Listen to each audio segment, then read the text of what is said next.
All right, we'll go ahead and get started. I just wanted to thank everyone for taking the time to be here today. It's a pretty special day, not only for the men's basketball program, but for our athletic department as we welcome the program's new coach, Jeff Linder. Our president, Kay Norton, director of athletics, Darren Dunn, and Coach Linder will all address the group and say a few words, and then afterwards we'll open it up to media only. So I'll let President Norton take it over and share a few comments about Coach Linder and the men's basketball program. Since I know you're not here to listen to me, I will be brief, but hi guys. I even recognize you out of uniform. That's a good thing. Good afternoon, and thanks to all of you for coming and joining in what is truly a day of celebration for us here at UNC and for our men's basketball program. Before we introduce you to Coach Linder, I would like to give my heartfelt thanks and congratulations to Athletic Director Darren Dunn for leading this successful and lightning fast and efficient research process. I and all of us were really pleased and gratified by the level of interest that this position engendered. Across the country, we had highly qualified applicants from all over, which was a testament to the quality of our program, to our university, to our young men who play this game. We certainly did move efficiently through that search process, and we did that on purpose to give these student athletes a leader, and that leads us to where to the announcement that we're making today. So I'm delighted to be here with all of you to welcome our new men's basketball coach, Jeff Linder, and his family, who will be introduced here in a moment. And so I'm going to turn it over now to our athletic director, Darren Dunn, to introduce Coach Linder.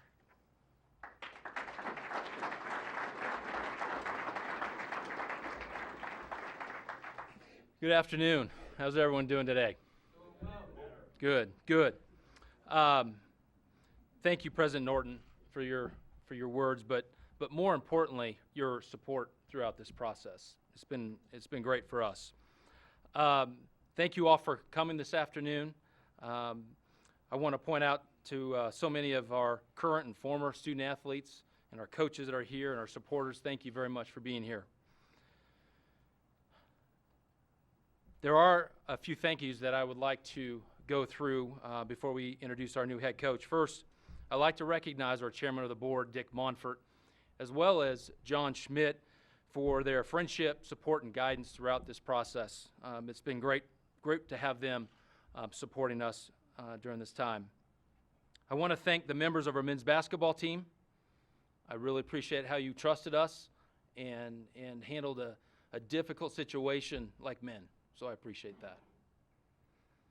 Thank you to Taylor Green and other support staff who are here that what I say kept their eye on the ball a little bit and made sure you guys were taken care of over the past about 10 days. I also like to recognize our very astute committee. I relied a lot on a small group of advisors throughout the search process. I'd like to recognize them. Vice President Dan Weaver, thank you very much for your help. Associate Athletics Director Sarah Adams was also very important to this process, as well as we hired a search firm that is nationally recognized, College Sports Solution, and the CEO, Jeff Schimmel, who's also critical in this process in identifying Coach Linder. They provided great counsel and feedback throughout the process and were instrumental in helping us find the perfect fit to lead our men's basketball program and finding a Colorado native and bringing them back to this great state. Finally, I'd like to thank all the fans and the alumni, season ticket holders, donors, students, parents, and yes, members of the media for your solicited and unsolicited input and advice throughout this process. Today is a great day for the University of Northern Colorado as we welcome a Coloradan back home. When we started this process about 10 days ago, we first identified a few key attributes that were really important to us. Here's a few of them that we focused on. A person who can build a program the right way. someone with high level of integrity, a positive energy provider to this team, to this department, and to the university. Someone who will be committed to the student-athlete experience and build champions for life. Finally, a person who will embrace our fan base and our community. Coach Linder will bring each of these qualities to UNC. He has helped build several great programs and knows how to win. His accomplishments are well known, his character more so. But he is our coach today because I really believe he can win Big Sky championships. As you will soon learn, nothing more is important to Jeff than his family. I'd like to welcome Kelly and his kids, Addison, McKaylin, also Jordan and Devin. Welcome. Welcome to the Bears family.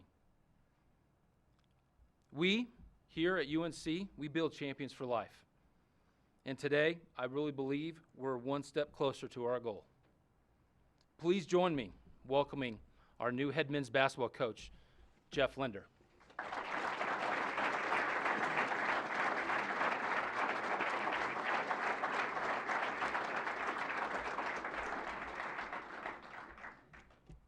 As my wife sits here in the front row, I'm going to try to minimize the number of times I say "you know," because every time I'm on the radio and she listens, she always chastises me for saying "you know." So if I start doing that, I'm going to hear about it later. First and foremost, I just want to thank President Norton and her husband, the mayor. But more importantly, I probably need to thank their dog, Sparkles. Because probably when I walked into their house yesterday, and Sparkles was the first person to meet me, if Sparkles would have came up and growled, I probably wouldn't be standing here right now. Little did she know, in order to get this job, I've done a lot of research and, kind of surrounded everybody with all my contacts. And so I knew that there was a few dogs in the house. So little did she know, I had a little dog treat in my pocket. And so I knew Sparkles was going to be on board with me. So please let Sparkles know tonight that I appreciate his help in making me the next coach at Northern Colorado. Secondly, I'd like to thank Darren Dunn, who along with Associate AD Sarah Adams, and Vice President Dan Weaver really made this a very easy and smooth process. I mean, from the interview that I had in Denver, they made me very comfortable. And that was the thing about me and my career and how I've gotten to this point is I've surrounded myself with good people. And when you surround yourself with good people, usually good things happen. It's not a complicated formula. And so from the very get-go, when I met them, I was at real ease. And it's something that, when I decided to become the next head coach at Northern Colorado, I knew if I surrounded myself with people from the very top, from President Norton to the top of the administration, the athletic department, that's going to give our student athletes the chance to have a great experience. And I'm not going to talk about winning and losing. And I've been at many programs where we've won, but we've never talked about winning and losing. It's a process. And the process of doing your job every day, doing it the right way. Now, it's never going to be easy, and there's going to be some bumps in the road, but I'm a big believer in the process. And that's something that I'm really going to try to instill in these guys. And these guys, they don't know me from Adam yet. Came in there yesterday. Darren introduced me. They thought probably John Wooden was walking in there the way he talked about me. But lo and behold, thankfully, I recruited Damian Lillard to Weber State. And so if you throw Damian's name around nowadays, it's the ultimate street credits you can have as a coach. And so hopefully these guys will learn to trust me as I will with them. But at the end of the day, I'm not here if it were not for the players that I had coached in the past. Okay? Coaching in some ways is overrated. It's good if you are a good coach, but at the end of the day, players make plays. And you got to give them the opportunities to go out there and make plays. But that starts, what you do in the off season, in the summertime. It's what you do in the fall. It's what you do every day to do that. And so, I want to introduce these guys and acknowledge them and thank them for being here because at the end of the day, they're the ones that are representing University of Northern Colorado on the court, in the community, and in the classroom. And like I said, if it's not for them, I'm not here. And I got a lot of texts and phone calls, way too many, but I can't get through them all. but I've had a lot of former players text me and thank me. But I've just responded back to them saying, no, thank you, because I'm not here if Derek Marks is not making a 35-footer at the buzzer at Utah State to win that game. You know, I'm not here if Anthony Jermick's making shots. I'm not here if Kellen McCoy doesn't decide to go to Weber State. So I could go along the lines of all the players I've coached, but if it's not for them, I'm not here. And so I want to recognize them and my new players. And as we get to grow and know each other, they're going to understand that, you know, there's going to be times where they're probably not going to like everything Coach Linder has to say. But what they're going to realize is Coach Linder is brutally honest, and he's going to hold them to a standard of excellence. And that's our whole program is going to be held to a certain standard. And I learned that from all the different coaches who I've been around. Secondly, you know, I think it's obvious I am coming home. And it's a big honor to come back to Colorado. I was born and raised in Colorado, grew up in North Denver. The impact at UNC in Greeley, I mean, it's had a huge impact on my life. My mom and dad who are here right now, my mom was a 1974 graduate of Northern Colorado. As we grew up as students, you know, in elementary and junior high and high school, you know, a lot of the people that had an impact on our daily lives were teachers. And most of those teachers were alumni of Northern Colorado. And so the impact that I've had from that, and like I said, I can't thank my parents enough, because without them, I mean, I wouldn't be here. I mean, they've been so supportive in everything that I've done. My mom used to drag me up here for a Broncos training camp every summer, and probably I got my tenacity as a recruiter from my mom, because she probably has the pictures right now of John Elway on his bike just going down the path right here, and you got us trying to track him down. And then a story I shared with the president and athletic director Dunn is when Tony Dorsett became a Bronco back in 1988, I was a huge a Dallas Cowboys fan, and Tony Dorsett, other than Michael Jordan, was probably a hero to me. And you know, Tony Dorsett, when he came to Denver, there was a big Sports Illustrated cover. And so my whole goal of that preseason training camp was to get Tony Dorsett to sign that. Now, I had my mom try to just rampage through the entire house trying to find that Sports Illustrated, but God knows after about 15 moves, I don't know if it exists anymore. But it's funny, as I was walking to lunch today with Darren, I was like, you know what? One, I go, if we walk down there, I was in a Make-A-Wish commercial during Broncos training camp with Mark Jackson. They needed a couple guys in the throw-ins, and my brother and I and a couple friends, we would be in the background during that commercial. I go, I wonder if that commercial exists anymore. And then I go, if you want to go around that corner along the dining hall by the dorms, I go, that's where my mom chewed out Tony Dorsett for not signing an autograph. And eventually, Tony Dorsett just gave in. And so my tenacity as a recruiter comes from my mom. And so, like I said, I can't thank them enough. And if it weren't for them, I wouldn't be here. And there's so many other people along the way that have helped me and guided me and mentored me. And I could go through a lot of them, but I just want to mention some of the people that I've worked for here in recent past, and a couple other people along the way that I would like to acknowledge. Leon Rice, who was the head coach of Boise State, who prepared me for this moment. You know, someone will probably ask me, well, you don't have head coaching experience. Well, Leon Rice prepared me to be a head coach in terms of what he gave me on a daily basis in terms of responsibilities, and allowed me to grow as a coach by delegating and empowering and in creating a loyalty amongst his staff that I will take here. And I can't thank him enough for preparing me for this moment, preparing me for the interview. A lot of times as an assistant coach, and if you don't have head coaching experience, you go into that interview, you're having to make up a lot of things. Well, the experiences that I've had by doing so many different things under Coach Rice allowed that interview process to be really easy. I can't thank him enough to be here. Rex Walters, who I worked with at the University of San Francisco, who's a great friend. Coach Randy Ray, who's the godfather of the Big Sky, who I spoke with last night, and couldn't thank him enough for getting me to this point. And he's a person, and that's a program that we're going to try to reach to and try to exceed. But it's not going to be an easy task, because he's a guy that every day demands your best. But I've learned from him, and without him, I wouldn't be here. Grant McCaslin, who I was with at Midland Junior College, who just became the coach at Arkansas State, is a great friend of mine, who's a person who is a great role model, and who's a guy that just gets it. David Moe, the son of Doug Moe, was with me at Emporia State, who I worked for, who I call Shooter, and hopefully he's watching from San Antonio right now. And he's a guy that these guys are really going to enjoy playing a style of play, because I learned a lot from Coach Moe in terms of getting that ball up and down the floor. We're going to use that altitude to our advantage, and we're going to play a fun style of play. Coach Ricardo Patton, who's now at Denver, but at the University of Colorado, gave me an opportunity when I got done playing at Western State to come be a volunteer assistant.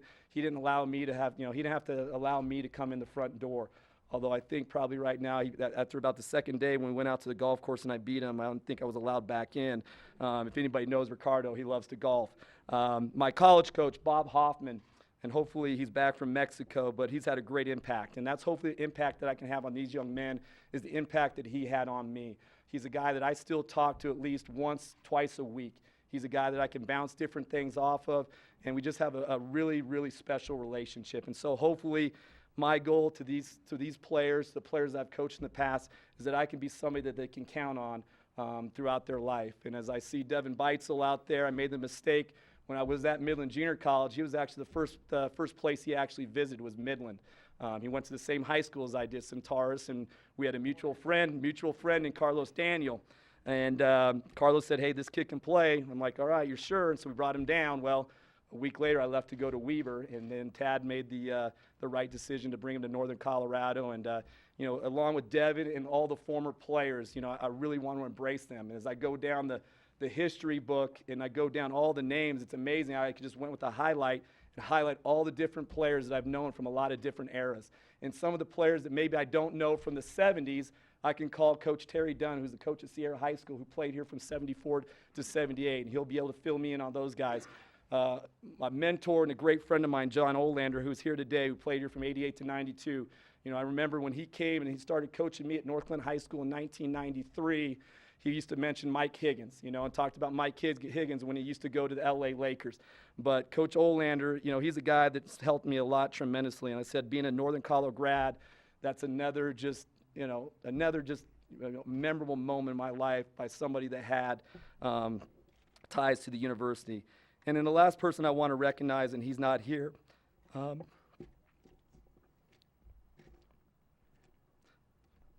I'm usually not too emotional, but as I gotten older and 4 kids, Mike Taylor,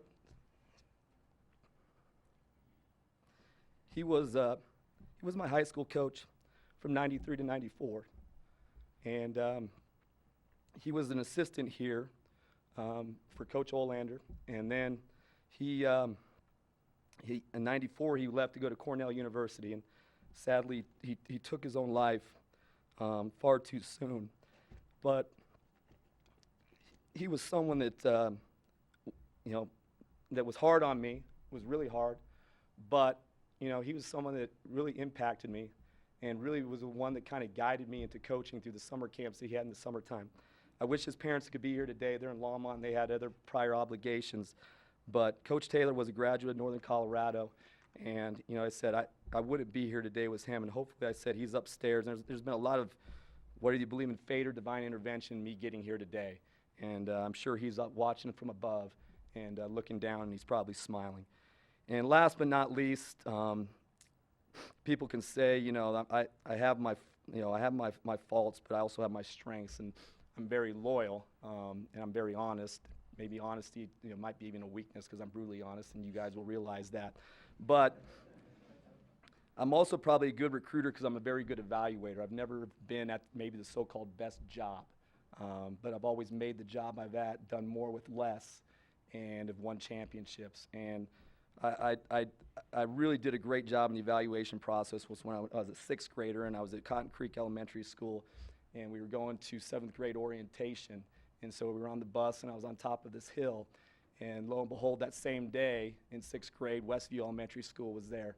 And down below was this, this little blonde who was really dark at that time because in the summertime she really gets tan. But there was my wife, Kelly, and it was really love at first sight. And since the 6th grade, and now we're both 38, and I won't mention that she's 3 months older than me. She robbed the cradle, but she's the reason why I'm here. This is a hard profession, and if you don't have a loving and supporting wife with you every step of the way, it makes it difficult.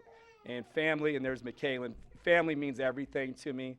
A lot of people will say that, but I mean that. My family's going to be a big part of this program. They're going to be a big part of this university, and they're going to be a big part of the community. And I would just like to recognize my wife, Kelly, my oldest daughter, Addison, who's already researched. She's 11 years old. She's researched every school in the Valley. My 10-year-old Jordan, who I'm sure you guys realize who he's named after. And then Devin, who's 7. And then McKaylin, although he thinks he's 18. And then there's McKaylin, who was 6 months old. And as we say, someday we're going to have to explain to her why there's an age gap between 7 and 6. And we're going to have to explain, well, Dad won 15 games in a row in the Mountain West Championship.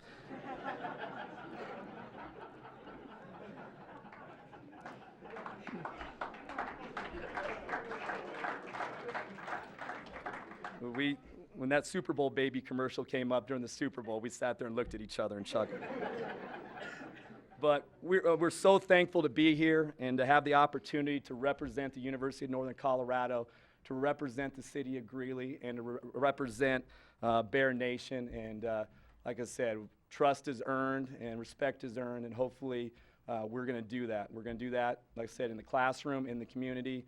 And then if we're doing that, if I told these guys yesterday at the team meeting, if you're doing those things, the court's easy. And so we're going to really focus here in the next month or so of really focusing on the classroom and in the community. And then come summertime, we're going to get after it and start laying the foundation of being a Big Sky Championship program every year, not just every now and then. Thank you so much for being here, and go Bears.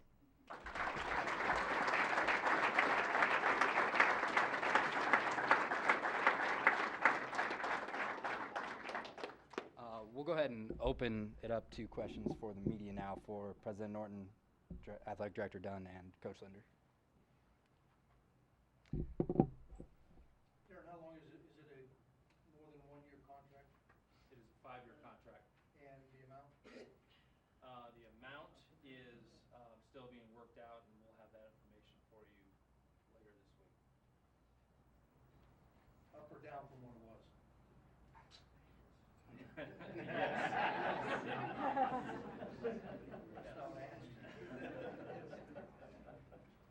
We'll provide all the information to you when we have it ready.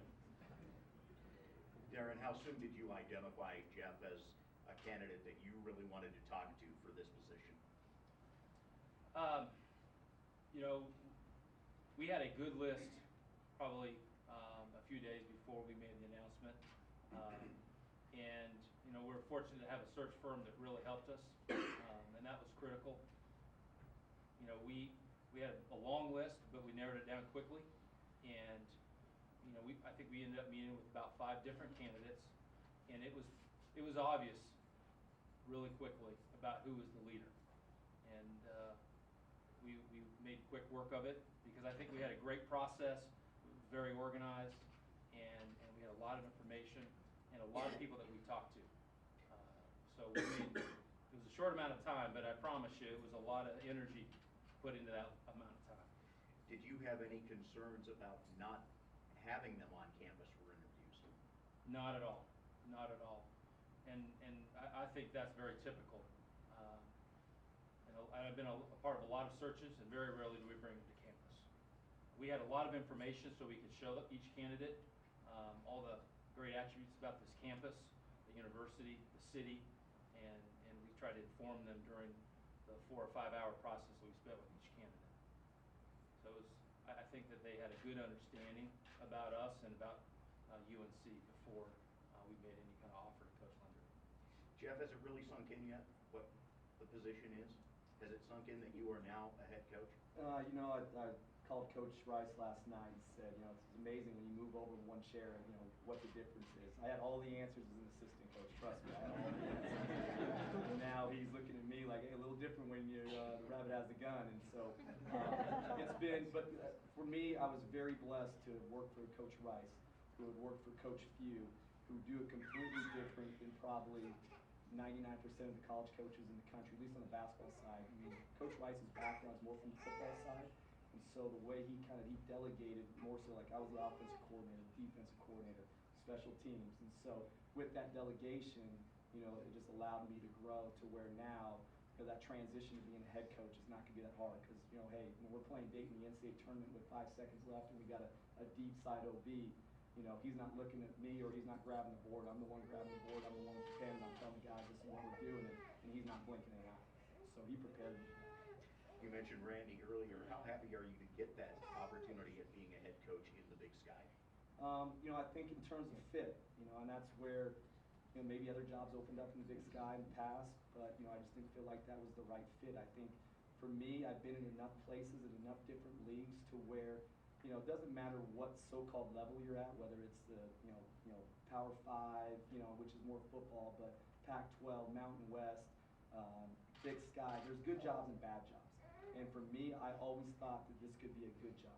Now, right now, is it the best job in the league? Probably not. You got Weber State, Montana, but there's no reason, within time why we cannot be just as good or if not better than those guys.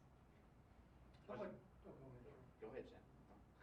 How much time or effort or thought, reservation, and you talk about as thorough as you are, did the impending NCAA investigation play on your mind when you were deciding whether or not to go, full bore at this? It really didn't. It didn't really impact me at all. I just think in terms of the stage that I am in my life, and the opportunity to be a head coach, and to be an opportunity to be a head coach at a at a place where you can win, and in a place where I want to raise my 4 children, and my children at an age where I don't want to be moving around, and then for my children, my wife to be around their grandparents.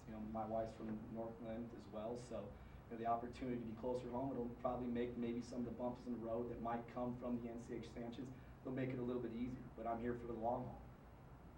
How much did you smile then when you realized this job opened up and like, holy cow, that's 45 minutes from where I grew up? Well, it was funny because I was actually sitting in our practice gym at Boise, and someone came in and said that the coach had been let go. Coach Rice was in the gym, and he's looking at me like shaking his head, and so he knew at the time, and that's what I love about Coach Rice is I've never asked him to go to bat for a job for me before, and so this was the first time that I said, hey, listen, I want this job. This job fits me, and he went to bat for me. He did a great job of opening the door, and for me, and just some of the relationships that I've developed through my time coaching, some other coaches, Coach Few, Tony Bennett, just some of those other guys that reached out on my behalf, and like I said, I circled the wagons on this one. If you want to be a good recruiter, you better make sure you know who the decision maker is, and I think I did a pretty good job of making sure to find those people, because at the end of the day, it was something that I really wanted.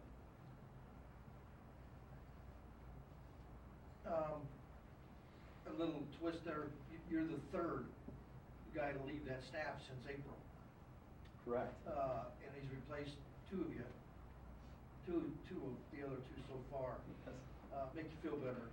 He's fielding 3 dozen phone calls for your position. I'm sure more than that. Since yesterday, so obviously, going back to what you did there, and you gave Leon a lot of credit, but in terms of, did you feel like that position there, and you say preparing you for this one, that you had a lot of responsibility, more than most assistant coaches?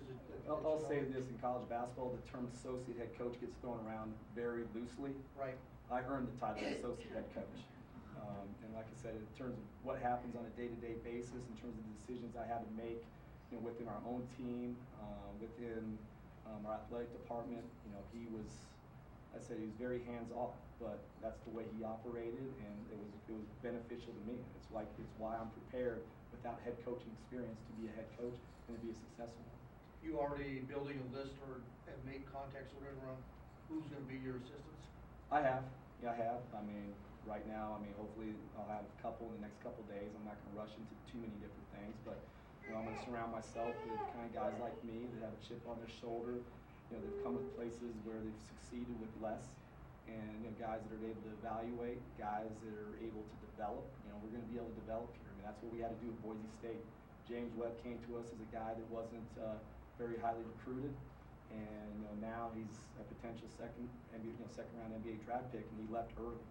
And so I thought Boise State, we did a great job, but I think in order to identify and to develop, you have to have a plan, and I think we're going to have a plan in place in terms of how we're going to recruit, and we're going to recruit to a style, and that's what we did at Boise State, because when you come from a place like Boise where you're very isolated, you got to go fish in different ponds to get players, and if you go try to fish in a different pond without the right bait or without a plan, you're going to waste a lot of time and a lot of money that you don't have. And so, we were really specialized, and that's what we're going to bring here. I mean, we're going to be a team that's going to be very skilled, probably a lot like Pat's teams were early. When you had Heitzel out there shooting threes, you had Kingman out there jacking threes, you had Will Figures out there jacking threes. But at the end of the day, that's what allows you to beat the better teams. And when we go play in an NCAA tournament game, when we were at Boise State, Arizona, Michigan State, they don't want to play us because we're going to have 5 guys on the floor. Now, I was telling Ibrahim that he's going to be the DeAndre Jordan of the Big Sky. So we're going to adjust accordingly for him. I mean, he's going to be the guy we're throwing it up to the rim. But at the end of the day, we're going to be a team that teams are not going to play because of our skill level and the way we're going to spread and space the floor. You obviously were instrumental in some of the guys that have signed to go to Boise next year. Correct. Unwritten code, to leave them alone, they're not. I'll just put it this way. I Leon's was smart enough to recruit Damian Lillard when no one else did. I was also dumb enough to never coach him and leave right before he got there. So I'm sure Justinian Jessup's thinking right now, hey, Coach Linder just left me, but you know what, it worked out for Damian Lillard. So those guys are going to be just okay. Okay. All right, that's it. Thanks everybody for coming, and hope you have a great rest of your day. Thank you.